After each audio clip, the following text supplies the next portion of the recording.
Kalian pernah mikir nggak sih? Kenapa manusia sehisteris itu kalau ngelihat logam warna kuning? Kita rela gali tanah sedalam berpuluh-puluh kilometer, ngerusak hutan, menjajah bangsa lain. Bahkan perang mati-matian cuma buat dapetin sebongkah benda yang sebenarnya nggak bisa dimakan. Kalau kalian punya sekeping emas batangan di rumah, kalian sebenarnya lagi megang potongan dari sebuah bencana kosmik paling mengerikan di alam semesta. Apakah itu murni dalam perut bumi kita atau gimana? Mari kita bedah dari mana benda ini berasal. 1 jam ke depan, siapin kopi dan tempat duduk yang nyaman. Kita bakal bahas fakta ilmiah kenapa emas itu adalah harta gaib dari luar angkasa. Sejarah orang-orang yang keracunan emas, sampai proyek masa depan di mana para miliarder atau penguasa bikin kehancuran di Afrika demi dapat emas. Kita mulai dari rahasia terdalam di tabel periodik kimia.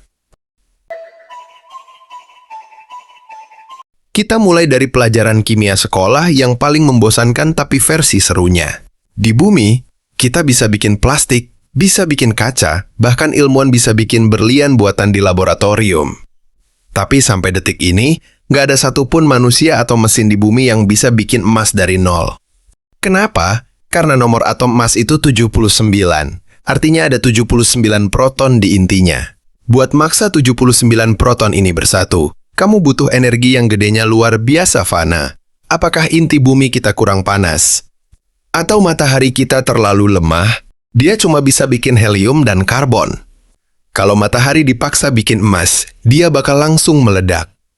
Emas di cincin atau kalung kalian hanya bisa lahir dari satu peristiwa kilonova. Ini adalah tabrakan antara 2 bintang neutron, yaitu mayat bintang yang super padat. Bayangin 1 sendok teh materi bintang neutron itu beratnya sama kayak Gunung Everest. Ketika 2 benda gila ini tabrakan dengan kecepatan mendekati kecepatan cahaya, boom, terjadilah reaksi nuklir ekstrim yang memuntahkan elemen berat. Salah satunya ya, Mas.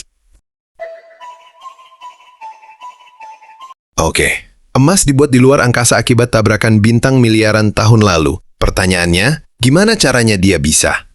Nah, ini bagian kasihan dari bumi, waktu bumi baru lahir sekitar 4,5 miliar tahun lalu. Kondisinya itu kayak lava gunung berapi yang panas banget, isinya cairan magma. Karena emas itu logam yang sangat berat, waktu bumi masih meleleh, semua emas bawaan lahir langsung tenggelam ke pusat bumi ke inti terdalam bersama besi. Jadi secara teori, permukaan bumi harusnya nggak punya emas sama sekali. Tapi untungnya sekitar 4 miliar tahun lalu, terjadi peristiwa bernama Late Heavy Bombardment. Bumi dihujani jutaan meteorit raksasa dari luar angkasa selama jutaan tahun. Meteor-meteor inilah yang membawa sisa-sisa emas hasil tabrakan bintang neutron tadi. Lalu menabrak kerak bumi dan menetap di lapisan atas yang bisa kita gali sekarang. Begitu manusia lahir dan nemu logam kuning ini di sungai, otak kita langsung korsleting. Emas itu nggak karatan, nggak bisa busuk, gampang ditempa dan berkilau, sempurna buat dijadiin simbol kesombongan.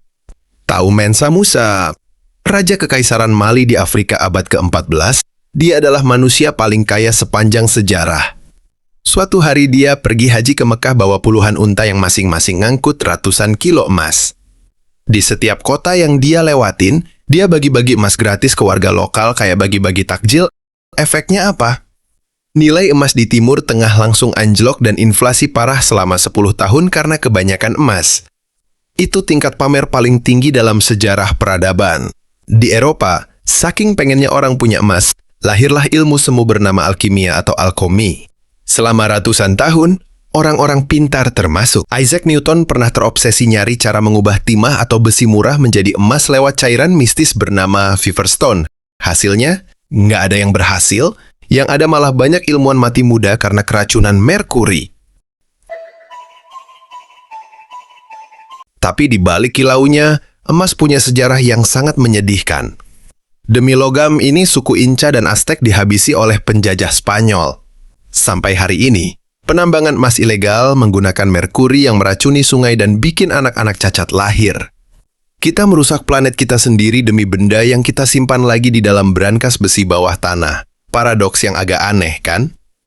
Makanya manusia sekarang mulai melirik kembali ke asal-usul emas. Kalian tahu asteroid Psyche 16?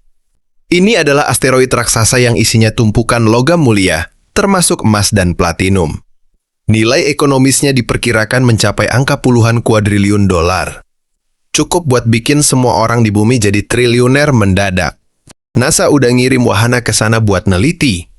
Tapi tebak apa yang bakal terjadi kalau emas dari asteroid itu berhasil dibawa pulang ke bumi?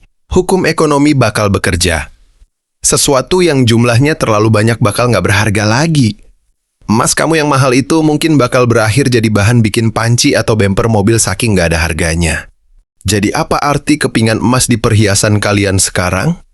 Itu bukan sekadar perhiasan mahal atau investasi masa depan. Emas adalah bukti nyata bahwa tubuh kita, planet kita, dan semua kemewahan yang kita kejar adalah sisa-sisa kehancuran dari bintang yang mati miliaran tahun lalu di ruang hampa yang gelap. Kita adalah debu bintang yang terobsesi pada debu bintang lainnya.